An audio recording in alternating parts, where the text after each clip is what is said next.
Bang, foto dulu. Ini bang Jack. Yup, lu. Saya menunduk. Bang Okan, foto dulu dong. Bang, boleh foto berdua bang. Bang, pada dulu lagi nggak enak badan bang. Di sini boleh? Sini bang. Mau di sini atau mau di sana aja? Sini aja di sini. Agak maju aja. Agak maju nambah. Kita munduran aja, munduran. Bang, lihat sini bang. Boleh foto dulu bang. Iya bang. Ini bang. Foto dulu foto. Neng, sini neng, siapa? Bang, izin bang. Bang, kamera live nih bang. Oh, live ya? Live di mana tampilin? Dah yuk. Oke, mulaiin. Oke bang Ferdi. Ayo mulai. Oke, Mas Okan mungkin bisa diupdate untuk hari ini sendiri kedatangan ke Baris Krim Polri seperti apa? Abang, silakan. Jadi kita kesini terkait dengan ada panggilan buat pemeriksaan. Karena perkara sudah naik sisi. Sudah masalah masakan ngapain? Kita ada bikin LP ya terkait dugaan tindak pidana pemalsuan yang dilakukan oleh beberapa oknum di Kota Semarang yang notabene adalah tanah ibu. Perkara itu sekarang setelah dilakukan penyelidikan dan diperiksa lebih dari 7 orang saksi telah masuk ke tahap penyidikan. Jadi inilah kita diberikan. Bang, untuk luas tanahnya dan kapan sih dilaporkannya? Luas tanahnya sekitar 1.100 meter persegi di jantung Kota Semarang, di Jalan Binjai nomor 1. Ini dugaannya ada mafia tanah atau seperti apa bang? Pasti. Banyak sekali kejanggalan di dalam perkara ini sejak awal, baik dalam tanah sampai hari ini masih dikuasai oleh pihak itu, tapi sertifikatnya sudah beralih ke nama orang. Jadi awalnya dilakukan pemalsuan oleh oknum lurah, oleh oknum-oknum desa yang ada di situ, dengan beberapa pengusaha yang notabene-nya ya tidak sehat lah latar belakangnya. Itu mereka menerbitkan SHGB. Lalu dilaporlah oleh almarhum suami ibu, mereka ini kan kepolisian dan mereka diproses.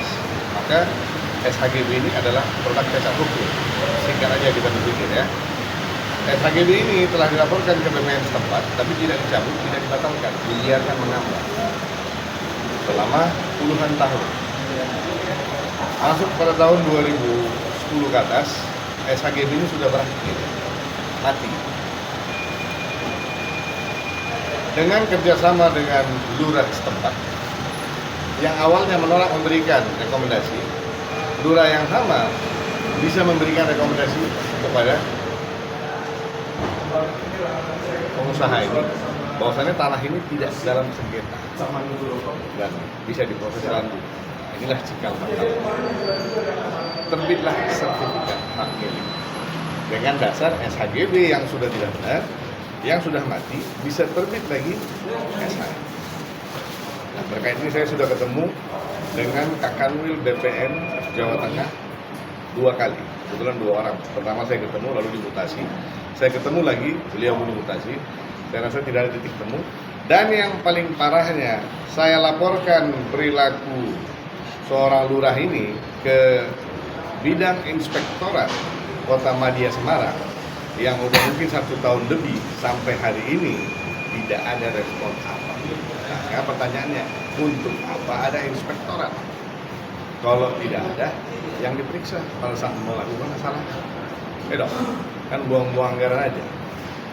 Nanti kerugiannya berapa bang kira-kira? 30 miliar, kurang lebih 30 miliar.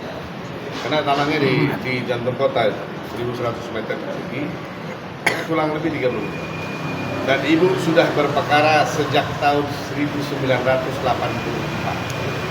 Selama 41 tahun ibu dan suaminya memperjuangkan tanah ini. Ujungnya suami ibu telah terpulang, ibu masih melanjutkan perjuangan. Bayangin, ini negara merdeka loh. 41 tahun satu keluarga memperjuangkan hak tanah mereka, toh ujungnya terbit juga sertifikat yang bukan haknya pemilik sertifikat. tadi respon Mabes Polri tadi seperti apa Bang? Bagus ya, kasus kita berkembang intinya, naik sidik, maka kita ya apresiasi lah dengan proses dan perkembangan. Yang disangkakan mungkin ada berapa orang, Bang? Untuk sekarang mungkin ada 4 sampai 5 orang. 4 sampai 5 orang. Dan posisi masing-masing dari mereka sendiri seperti apa artinya kedudukannya? Keluarga mereka ini, Keluarga. abang, adik, kakak, ya. Mereka ini ya satu family lah. Jadi abangnya ada saudara ceweknya, nah, nanti ada lurahnya, nanti ada oknum BPN-nya, karena ada kejanggalan di dalam penerbitan SHM berdasarkan pengukuran, penandatanganan, banyak deh. Bang Okan, Ya. melihat tanah nenek ini seperti apa? Apalagi udah puluhan tahun gitu ya. Iya, kalau gue pribadi kan dari waktu itu juga kan prinsipnya gue hanya mendampingi dan kami juga memberikan kuasa penuh kepada Bang Deren supaya bisa membantu untuk proses ini, karena kan ini cukup panjang prosesnya, nggak 1-2 hari atau 2 bulan, bertahun-tahun ini, dan kita masih berharap ada titik terang lah, paling nggak perjuangan berpuluh-puluh tahun ini ada hasilnya gitu loh. Makanya ya kita berharap sekali Bang Deren juga, kita juga tahu Bang Deren kalau sudah maju nggak ada gigi mundur. Jadi mudah-mudahan ada titik terang dan membuka ini semua terang-terang. Jadi ini kesehatan jadi kepikiran juga nggak sih maksudnya? Kesehatan. Pasti kepikiran lah ya, mungkin orang tua mungkin cara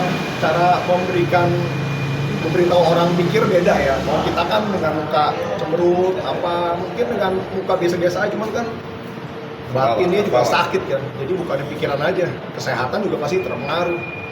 Iyalah, kita duit 1 juta aja dihutangin orang stres ya, apalagi ini berpuluh-puluh tahun kan. Jadi pasti kita bayangin betapa beratnya lah beban pikirannya yang harus kita bantu supaya ya minimal perjuangan suaminya bisa ada buah.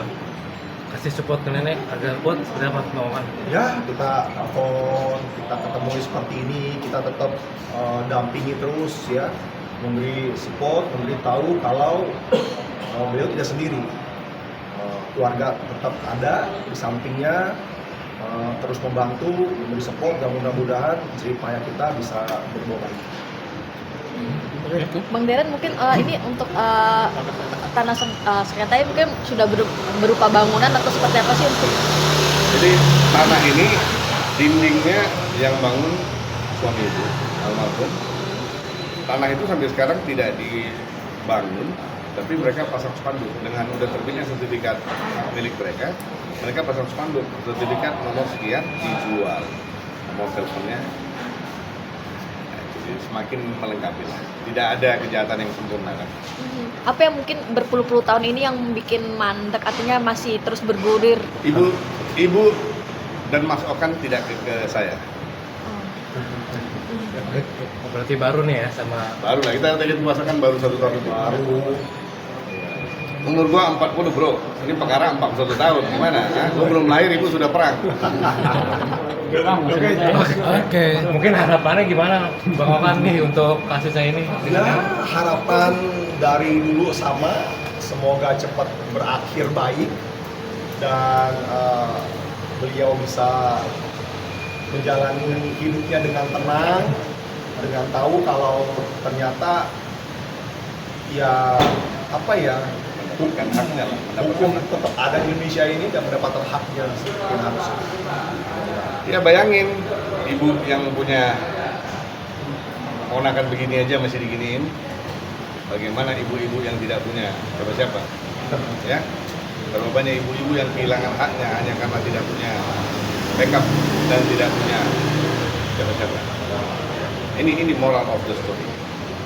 Karena kita ada kekuatan, kita bisa berperang. Banyak ibu-ibu yang ini tanpa kekuatan harus kehilangan hak. Ini kita doain yang penting sehat selalu. Oke. Terima kasih. Thank you. Ya, terima kasih ya. Terima kasih Bang Deren, Mas Okan. Terima kasih Bang Ferdi.